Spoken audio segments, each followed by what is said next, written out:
জেনে নেব আজকের গুরুত্বপূর্ণ আন্তর্জাতিক সংবাদ। প্রথমে জেনে নেব ইরানের মাটিতে রুদ্ধশ্বাস অভিযান চালিয়ে নিখোঁজ পাইলটকে উদ্ধার করল মার্কিন সেনা। ইরানের নিশানায় এবার মার্কিন গোয়েন্দারা। সৌদিতে সিআইএর দফতরে 1 মিনিটের ব্যবধানে দুবার ড্রোন হামলা। আরও জেনে নেব মার্কিন হামলায় হত ইরানের বেশ কয়েকজন সেনাকর্তা। সোশ্যালে দাবি করে ট্রাম্পের হুঁশিয়ারি, নরকের রাস্তা দেখাবো। এরপর জেনে নেব নির্বোধের মতো কাজ করছেন, ট্রাম্পের পোস্টের জবাব ইরানের, হুঁশিয়ারিও দিয়ে রাখল তেহরান। সবশেষে জেনে নেব অস্ত্রভাণ্ডারের সবচেয়ে ভয়ানক ক্ষেপণাস্ত্র দিয়ে ইরানে হামলার প্রস্তুতি আমেরিকার, যুদ্ধবিমান খুইয়ে বড় অভিযানের পরিকল্পনা। ইরানের মাটিতে রুদ্ধশ্বাস অভিযান চালিয়ে নিখোঁজ পাইলটকে উদ্ধার করল মার্কিন সেনা। ইরানের ক্ষেপণাস্ত্র হামলায় ক্ষতিগ্রস্ত হয়েছিল মার্কিন সেনার একটি F-15E যুদ্ধবিমান। ইরানের মাটিতে ভেঙে পড়েছিল সেটি। বিমানের এক পাইলটকে উদ্ধার করতে পারলেও ওই বিমানেরই অন্য পাইলটের কোনো খোঁজ মিলছিল না। তারপর থেকেই পাইলটকে উদ্ধার করতে মরিয়া হয়ে উঠেছিল আমেরিকা। সেই ঘটনার 48 ঘণ্টার মধ্যেই পাইলটকে উদ্ধার করল মার্কিন সেনা। মার্কিন সংবাদ মাধ্যমগুলির প্রতিবেদন অনুযায়ী মার্কিন সেনার বিশেষ বাহিনী ইরানের মাটিতে ঢুকে পাইলটের খোঁজে তল্লাশি শুরু করে। তাদের লক্ষ্য করে একের পর এক বোমা বর্ষণ করা হয়, কিন্তু সেই হামলার মধ্যেও পাইলটকে খুঁজে বার করে তারা। ভেনেজুয়েলায় যেভাবে প্রিসিশন অভিযান চালিয়ে প্রেসিডেন্ট নিকোলাস মাদুরোকে তুলে নিয়ে আসে মার্কিন বাহিনী, ইরানের মাটিতেও সেরকম প্রিসিশন অভিযান চালানো হয় পাইলটকে উদ্ধারের জন্য। পাইলট নিখোঁজ হওয়ার পরই ইরান সেনা তার খোঁজ চালাতে শুরু করে। স্থানীয় লোকজনকেও এই তল্লাশি অভিযানে সামিল করা হয়। ইরানের রেভলিউশনারি গার্ড কোর পুরো এলাকা ঘিরে ফেলে তল্লাশি অভিযান চালাচ্ছিল। আল জাজিরার প্রতিবেদন বলছে, নিখোঁজ হয়ে যাওয়া পাইলট ইরানের মাটিতেই আত্মগোপন করেছিলেন। পাইলটকে উদ্ধারের জন্য বেশ কয়েকটি যুদ্ধবিমানকে অভিযানে নামানো হয়। ইরানের পাহাড়ি এলাকায় লুকিয়েছিলেন পাইলট। 48 ঘণ্টা পর তার হদিশ পেতেই রুদ্ধশ্বাস অভিযান চালিয়ে উদ্ধার করে নিয়ে আসা হয়েছে। এটিকে মার্কিন বাহিনীর বিরাট সাফল্য বলে উল্লেখ করেছেন ট্রাম্প। তিনি তার সোশ্যাল মিডিয়াতে একথা বলেছেন।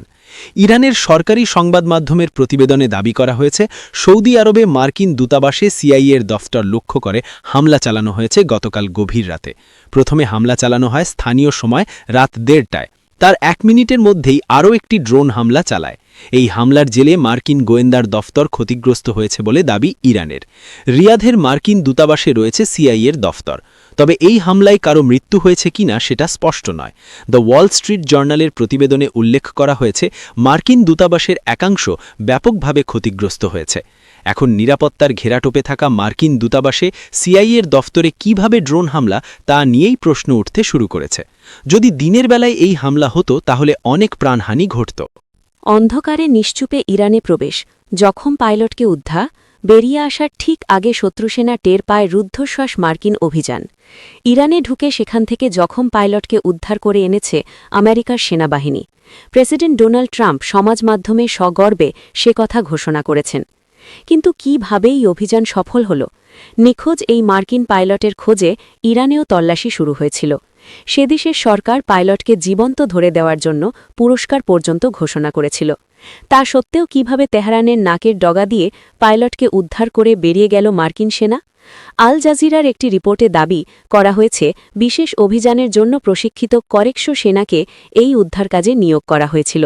তারা ইরানে প্রবেশ করেন গভীর রাতে, জখম পাইলটের অবস্থান চিহ্নিত করেন এবং তাকে উদ্ধার করেন। রাতের ঘুটঘুটে অন্ধকারেই গোটা অভিযান সম্পন্ন করা হয়েছিল। একে নাটকীয় অভিযান বলে ব্যাখ্যা করা হয়েছে রিপোর্টে। ভোর হওয়ার আগেই জখম পাইলটকে নিয়ে ইরান ছাড়ে মার্কিন বাহিনী। আলো ফোটার আগেই ইরানের ভূখণ্ডের সীমা তারা অতিক্রম করে ফেলেছিল। তবে সবকিছু একেবারে পরিকল্পনা অনুযায়ী ঘটেনি। সামান্য ত্রুটি থেকে গিয়েছিল, যে কারণে পাইলটকে উদ্ধার করে ইরান থেকে বেরোনোর ঠিক আগের মুহূর্তে মার্কিন বাহিনীর উপস্থিতি টের পেয়ে যায় শত্রুপক্ষ। রাতের অন্ধকারেই জোরদার গুলির লড়াই শুরু হয়। তবে তার মাঝেই পাইলটকে নিয়ে বেরিয়ে যেতে সক্ষম হয়েছে আমেরিকার বায়ুসেনা। ট্রাম্পের দাবি, পাইলট জখম হলেও নিরাপদে রয়েছেন, দ্রুত তিনি সুস্থ হয়ে উঠবেন। ইরানের হামলায় একের পর এক যুদ্ধবিমান খোয়ানোর পর এবার তাদের বিরুদ্ধে আরও বড় ধরনের হামলার প্রস্তুতি নেওয়া শুরু করল আমেরিকা। আমেরিকার সংবাদমাধ্যমের প্রতিবেদন অনুযায়ী আমেরিকা এবার তাদের অস্ত্রভাণ্ডারের সবচেয়ে ভয়ানক ক্ষেপণাস্ত্র ব্যবহার করার পরিকল্পনা করছে। মার্কিন অস্ত্রভাণ্ডারের সবচেয়ে দূরপাল্লার ক্ষেপণাস্ত্র ইতিমধ্যেই তাক করে রাখা হয়েছে ইরানের দিকে। আমেরিকা এবার JASSMER ক্ষেপণাস্ত্র ব্যবহার করতে পারে ইরানের বিরুদ্ধে। মার্চের শেষ থেকেই এই ক্ষেপণাস্ত্রগুলি মোতায়েন করা শুরু করেছে তারা। আমেরিকার অস্ত্রভাণ্ডারে মোট 2300টি এই ক্ষেপণাস্ত্র রয়েছে, যার মধ্যে বেশিরভাগই ইরানের বিরুদ্ধে ব্যবহারের জন্য মোতায়েন করা হয়েছে। এই ক্ষেপণাস্ত্র এক একটি তৈরিতে খরচ হয় 12.5 কোটি টাকা। 1000 কিলোমিটার দূরত্বের লক্ষ্যবস্তুতে হামলা করতে পারে, তাও আবার বিপক্ষের আকাশ প্রতিরক্ষা ব্যবস্থার চোখে ধুলো দিয়ে। মার্কিন প্রেসিডেন্ট ডোনাল্ড ট্রাম্প হুঁশিয়ারি দিয়ে বলেছেন, ইরান যদি আলোচনার টেবিলে না বসে তাহলে এবার তাদের অস্ত্রভাণ্ডারের সবচেয়ে ভয়ানক অস্ত্র প্রয়োগ করা হবে। মার্কিন বাহিনীর হামলায় ইরানের বেশ কয়েকজন সেনাকর্তার মৃত্যু হয়েছে, আর এটিকে তেহরানে আমেরিকার সবচেয়ে বড় হামলা বলেই উল্লেখ করলেন মার্কিন প্রেসিডেন্ট ডোনাল্ড ট্রাম্প। ট্রুথ সোশ্যালে তিনি লেখেন, ইরানের অনেক সেনাকর্তার মৃত্যু হয়েছে মার্কিন বাহিনীর হামলায়। তেহরানে এটিই সবচেয়ে বড় হামলা। তার পরপরই ট্রাম্প হুঁশিয়ারি দিয়ে বলেন, এবার ইরানকে নরকের রাস্তা দেখানো হবে। শুধু তাই নয়, তাদের 48 ঘণ্টারও সময় বেঁধে দিয়েছেন তিনি। ট্রাম্পের হুঁশিয়ারি, 48 ঘণ্টার মধ্যে যদি ইরান আলোচনার টেবিলে না বসে হরমুজ সমস্যা মেটাতে, তাহলে তাদের জীবনে নরক নেমে আসবে। তবে ইরানের তরফেও পাল্টা চ্যালেঞ্জ ছুড়ে দেওয়া হয়েছে। ট্রাম্পের এই হুঁশিয়ারিকে কটাক্ষ করে ইরানের এক সেনাকর্তা আলী আবদুল্লাহি আলিয়াবাদী বলেছেন, ট্রাম্প নির্বোধের মতো কাজ করছেন। পাল্টা হুঁশিয়ারিও দেওয়া হয়েছে তেহরানের তরফে। শান্তি চুক্তি স্থাপন করা এবং হরমুজ প্রণালী দিয়ে পণ্য পরিবহন স্বাভাবিক করার জন্য ইরানকে গত ২৬ মার্চ 10 দিন সময় দিয়েছিলেন ট্রাম্প। জানিয়েছিলেন এই সময়সীমার মধ্যে ইরান সম্মত না হলে আমেরিকা আরও কঠোর পদক্ষেপ করবে। ট্রাম্প সমাজ মাধ্যমে একটি পোস্টে ইরানকে সেই সময়সীমার কথাই মনে করিয়ে দিয়েছিলেন।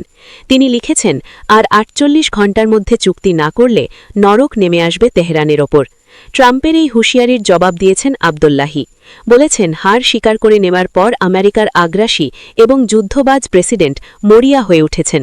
অসহায়, ভারসাম্যহীন এবং নির্বোধের মতো কাজ করছেন তিনি। ইরানের পরিকাঠামো এবং জাতীয় সম্পদকে নিশানা করার ভয় দেখাচ্ছেন। ট্রাম্পকে পাল্টা হুঁশিয়ারিও দিয়েছেন আবদুল্লাহি। জানিয়েছেন, যে কোনো মার্কিন বা ইসরায়েলি আক্রমণের জবাব দেবে ইরান। পশ্চিম এশিয়ায় অবস্থিত মার্কিন সামরিক কাঠামো, ইসরায়েলি অবকাঠামোগুলির উপর আরও বিধ্বংসী হামলা চালানো হবে। অবিরাম হামলা শুরু হবে। ট্রাম্পের ভাষা ব্যবহার করে আমেরিকার সামনে নরকের দ্বার খুলে দেওয়া হবে বলেও দাবি করেছেন আবদুল্লাহি। জানিয়েছেন, দেশের অধিকার সুরক্ষিত করতে এক মুহূর্তও দ্বিধা করবেন না ইরানের সেনা জওয়ানেরা। অন্যদিকে আমেরিকা এবং ইরানের মধ্যে সমঝোতার আলোচনা আয়োজনের চেষ্টা চলছে। পাকিস্তানও মধ্যস্থতায় উদ্যোগী হয়েছে, তবে তাতেও এখনও সমাধান সূত্র পাওয়া যায়নি।